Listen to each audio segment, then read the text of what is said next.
Accident झाला काही? मी आंबडकून सिटीमध्ये चाललो होतो. हो. मी एक तर 40च्या सुमारातच होतो स्पीडनं. मी त्यांची गाडी 100 ते 110 पर्यंत गाडी स्पीड होती. त्यांना ब्रेक दाबलं नाही. त्यांनी डायरेक्ट मागून ठोकल्या गेली गाडी. माझी गाडी निघली होती पुढं. ठोकल्याबद्दल गाडीनं पलटी मारली आमच्या. पलटी मारली तर दबल्यानं मग त्याच्यानंतर काही समजलंच नाही आम्हाला कसं. तुमची गाडी कोणत्या कंपनीची आणि कोणत्या शाळेसाठी मिळाली? की कॅम्ब्रिज किड्स कॅम्ब्रिज तिथे गाडी किती होते? 10 ते 12 जण होते. आणि कोणत्या कंपनीची गाडी होती तुमची? ती कंपनीत नाही, आता ते अंकलला विचार, ते नाही सांगता येणार, ते अंकल. ड्रायव्हर शिकवतो विद्यार्थ्यांचं काय आहे की मीडियानं बोलायचं नाही का? मीडियानं आता बोलवलं पाहिजे. विचारू अर्धा तास चौकशी केली त्याची.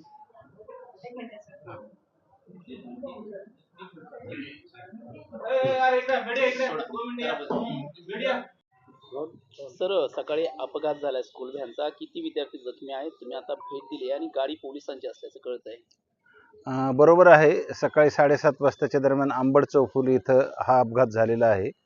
आमची पोलिसांची एक RCPची गाडी होती, जाफराबादला बंदोबस्त करता निघालेली होती. ती गाडी आणि किड्स कॅम्ब्रिज स्कूलची स्कूल बस होती ती. त्यामध्ये एकूण 11 विद्यार्थी होते. सर्व विद्यार्थी हे 12 ते 16 वयोगटातील होते. त्यापैकी 7 विद्यार्थ्यांना तर लगेच आपण तात्काळ सोडून दिलेलं आहे हॉस्पिटलमध्ये आणल्यानंतर, आणि 4 विद्यार्थ्यांना किरकोळ जखमा होत्या. त्यापैकी 3 विद्यार्थ्यांना तर लगेच तात्काळ प्राथमिक उपचार करून सोडण्यात आलेला आहे. एका विद्यार्थ्याला थोडंसं मार लागलेला होता, मानेला झटका, म्हणून मग एक्सरे करण्यात आलेला आहे. परंतु एक्सरेमध्ये काय कुठल्याही प्रकारची दुखापत नसल्याचं निष्पन्न झालेलं आहे. एकूणच किरकोळ जखमा विद्यार्थ्यांना झालेल्या आहेत. हा अपघात आमच्याकडे आता रिपोर्ट झालेला आहे. मी स्वतः, आमचे तालुक्याचे PI, कदीम जालनाचे PI आणि आमचा स्टाफ तात्काळ या ठिकाणी हजर आलो. पालकांना आणि विद्यार्थ्यांना आम्ही सर्व प्रकारची वैद्यकीय आणि अन्य मदत उपलब्ध करून दिलेली आहे. स्कूल बसचा ड्रायव्हरही इथं उपचार घेत आहे आणि आमच्या गाडीचा ड्रायव्हरही इथे उपचार घेत आहे. नेमकी घटना काय आहे आणि कोण त्याला जबाबदार आहे हे बघून पुढील कायदेशीर कारवाई करणार आहोत. अपघातानंतर वाहन परस्पर घेऊन गेलाय, वाहन मालक जो आहे तो, स्कूल बस. परंतु प्रत्यक्षदर्शी जी लोक आहेत आणि आमचे स्पॉटला फर्स्ट रिस्पॉन्डंट अधिकारी कर्मचारी जे आहेत, त्यांनी त्याचे फोटोग्राफ्स घेतलेले आहेत. त्यानुसार आम्ही पुढील कारवाई करत आहोत. सर, क्षमतेपेक्षा जास्त मुलं विद्यार्थ्यांची वाहतूक शहरात सगळीकडेच होते, या विरोधात काही कारवाई करणार की आपल्याला? निश्चितच आम्ही त्या दृष्टीने, आपण आत्ताच प्रश्न उपस्थित केलेला आहे तो, तर त्या दृष्टीने पण आम्ही माहिती घेऊन कारवाई करू. सर, ही ज्या गाडीचा अपघात झाला त्या गाडीची क्षमता किती होती विद्यार्थी वाहतुकीची, ऍक्च्युअली किती विद्यार्थी होते?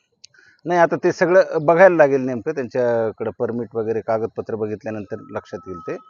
ते बघू आपण. तसं जर असेल तर त्याप्रमाणे त्यावर कारवाई करण्यात गाडी येईल. पुणे पासूनची आहे. गाडीवर 4,500 रुपयाचा फाईन पेंडिंग आहे 2013. फिटनेस सुद्धा नाही गाडी. फिटनेस नाही. गाडी पुण्यातून चालवण्यासाठी बॅन आहे. अशा गाड्या जालन्यामध्ये किती येतात आणि याच्यावर काय कारवाई करतात? सगळे आता फॅक्ट्स आपण चेक करू. फॅक्ट्स चेक केल्यानंतर त्याची माहिती घेऊन त्यावर कारवाई करू. आपण निश्चितच कारवाई करू. Okay, thank you. थँक्यू.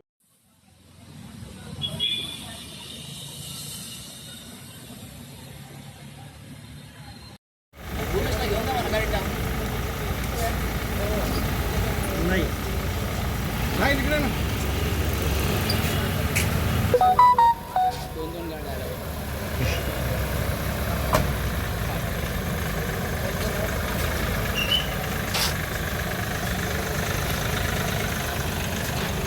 एक पाठीमागे हो ना.